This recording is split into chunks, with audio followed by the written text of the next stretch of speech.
দক্ষিণবঙ্গের পর উত্তরবঙ্গে নজর কেড়েছে ড্রাগন ফলের চাষ। এই ড্রাগন ফল এশিয়া প্যাসিফিক, ভিয়েতনাম, চীন, ইন্দোনেশিয়ায় বেশি উৎপাদন হয়। জলপাইগুড়ির ধূপগুড়ির বাসিন্দা শ্যামল পাল, তিনি বিশাল আকার জায়গা জুড়ে এই ফলের চাষ শুরু করেন। তবে বয়সের ভারে এখন সেই দায়িত্ব সুপেন হাজরা নামে এক ব্যক্তির ওপরে দিয়েছেন তিনি।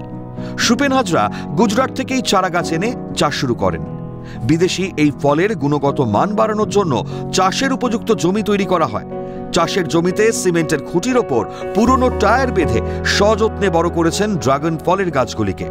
এই চাষে আগ্রহ বাড়ছে অন্যান্য কৃষকদেরও। চাষ আগে জমি পরিষ্কার করে নিতে লাগবে, চাষবাস করে ওই যত্ন করে ওই যে ভিটি করতে লাগবে, তারপরে পিলার কাটতে লাগবে, তারপরে টায়ার দিতে হবে, টায়ারের পরে তারপরে গাছ উঠবে। চারাটা লাগাইতে লাগে এই ছোট চারা, এটা একটা পিলারে 4টা করে চারা আছে। আচ্ছা, এই চারাটা 2 বছর পর ফল দেয়।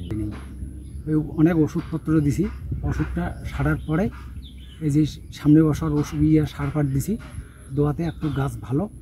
এই পুরান গাছ যেগুলো আছে ওগুলার ফল, আর নতুন যেগুলো ডোগা ওগুলার ফল এখনো আসে নাই, তা আশা করি 2-1টা চলে আসে। প্রায় 6 ইঞ্চি চারা কেটে মাটিতে চারা লাগাতে হয়। শীতকালে গাছের অসুখ বেশি হয়। জৈব সার ব্যবহার করেন বলে জানান সুপেন বাবু। 10 থেকে 15 দিন পর পর ওষুধ দিতে হয় গাছে। খরচের পরিমাণ প্রায় 25 থেকে 30 হাজার।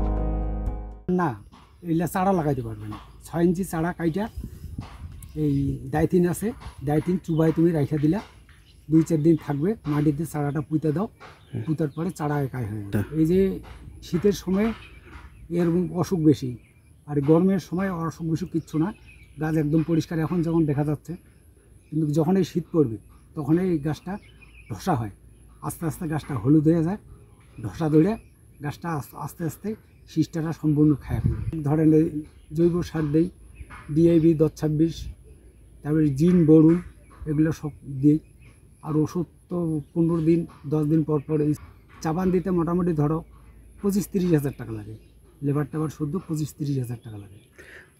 গোবর সার লাগে 25 ব্যাগ। গ্রীষ্মের প্রায় 6 মাস ধরেই এই ফল পাওয়া যায়। বাজারে প্রায় 400 টাকা কেজি দরে বিক্রি হয় বলে জানান কৃষক। ড্রাগন ফলের বৈজ্ঞানিক নাম হাইলোসিরিয়াস আনডেটাস। এই ফলের মধ্যে রয়েছে calcium, vitamin B1, vitamin B2, vitamin B3, vitamin C5, লোহা, কার্বোহাইড্রেট, ফসফরাস ইত্যাদি। ক্যান্সার প্রতিরোধে ড্রাগন ফলের ভূমিকা অপরিসীম।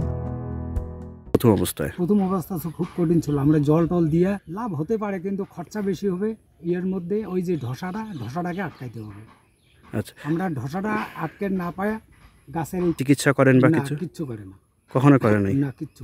এটা গরমের 6 মাস ফল, শীতের 6 মাস বিক্রি হয়। এই ফল এইখান থেকে নিয়ে যায় 360 টাকা কিংবা 350 টাকা এখান থেকে নিয়ে যায়। আচ্ছা, সেই ফল বাজারে তাও কত টাকা করে বিক্রি হয় জানেন কিছু? 400 টাকা বিক্রি হয়, পিস হিসাবে 100 টাকা। ঝিলামদের রিপোর্ট, ক্যালকাটা নিউজ।